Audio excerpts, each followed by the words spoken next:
the black, the numbers were up across the board. The Dow jumped 120 points to close just shy of 35,000 on earnings optimism.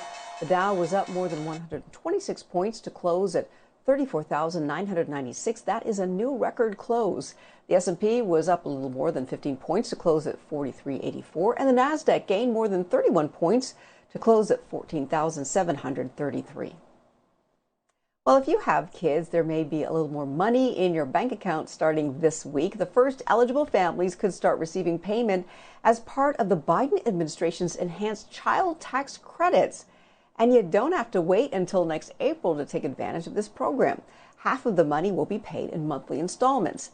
The payments for eligible parents will be up to $300 a month for kids under the age of 6 and up to $250 a month for children ages 6 to 17 years old. The amount goes down for single parents earning up to $112,000 a year, and the ceiling for couples is $150,000 a year. Now, about 88% of the nation's children will be affected by this enhanced credit. And Tesla CEO Elon Musk took to the witness stand in Delaware today. The billionaire entrepreneur was forced to testify about his company's acquisition of a company called Solar City. That was back in 2016. Well, shareholders, they claim Musk was to blame for a deal that was filled with conflicts of interest and most of all failed to deliver the profits that it promised.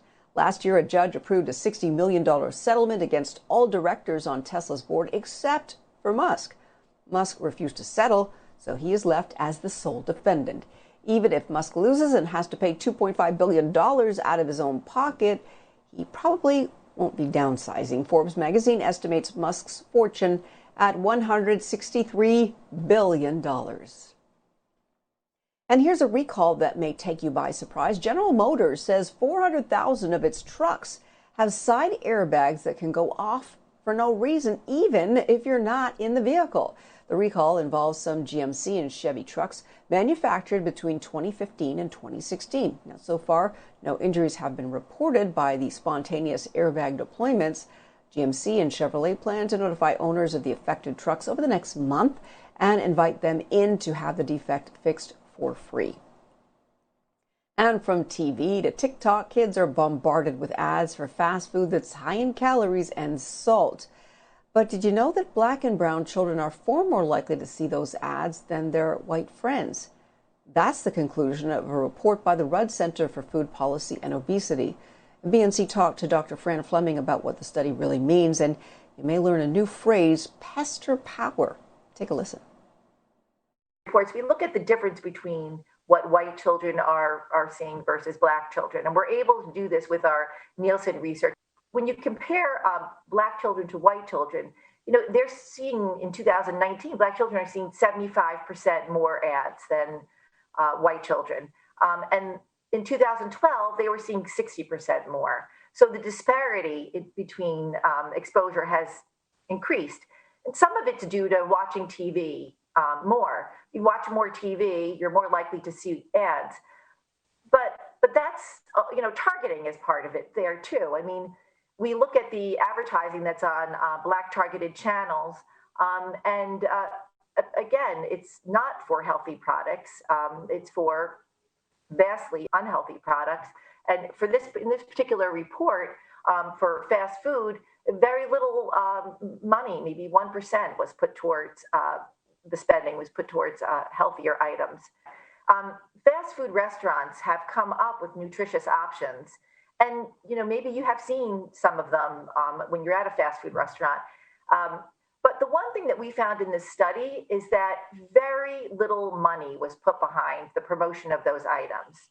So if they exist at different fast food restaurants, they don't really exist in the advertising and in the promotion of them. In this study, we also looked at social media accounts, and really 23 of the 27 restaurants that we focused on now have TikToks, and we know who those are for. I mean, they're for young people. Some of the restaurants have more followers on TikTok than they do on their Instagram. So it's really showing that there's a focus on young people there, and that's problematic. We talked about pester power, but once kids get into adolescence, They're making independent decisions about their foods. They have money, and they don't necessarily have the ability to, make decisions about what's healthy and what's not healthy. In some ways, they may not even view what they're seeing as advertising when it is. Companies, in their annual reports, and particularly now, since so much has happened recently, sort of looking at inequities. And companies have come out in support of Black Lives Matter. They have also come forth with, more community initiatives, scholarships, other programs, and view themselves as a resource for Black communities. But there's an element of hypocrisy when they're exclusively promoting high-calorie foods that contribute to diet-related disease. Black communities are resilient, but as with all parents, parents in Black communities would prefer support.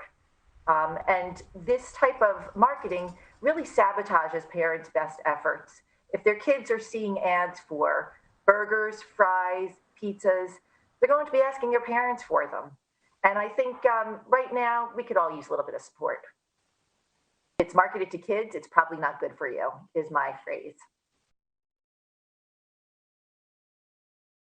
McDonald's USA confirmed that they're taking marketing to children seriously and responsibly.